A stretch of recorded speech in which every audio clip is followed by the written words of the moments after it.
Bonjour, aujourd'hui on va parler d'un sentiment que tout le monde connaît à un moment ou à un autre, c'est le sentiment de culpabilité. Est-ce un sentiment nécessaire? À quoi est-il dû? Mais il faut savoir que le sentiment de culpabilité est lié à un conflit entre le moi et le surmoi. Je vous invite d'ailleurs à aller voir la chronique que nous avions faite sur ce sujet à propos de Tintin et Milou au secours de Freud. Le surmoi, c'est une sorte de juge intérieur. C'est l'ensemble des règles qui sont édictées par la famille, par la société, et que l'on intériorise petit à petit tout au long de l'éducation, et qui nous permettent effectivement d'évoluer dans la société sans nous mettre en danger ou sans mettre en danger les autres.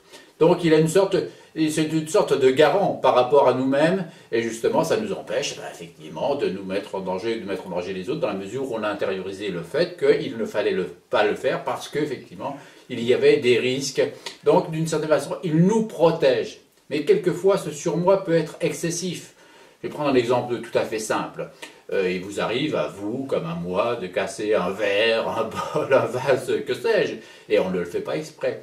Mais on peut avoir le sentiment de culpabilité d'avoir cassé ce verre ou ce bol. Pourquoi? Eh bien parce que peut-être que nos parents ont eu la maladresse de nous disputer lorsque nous étions petits, lorsque nous avions cassé quelque chose. Alors que nous, on ne l'avait pas fait exprès. Mais là, on nous avait dit que c'était mal de casser quelque chose.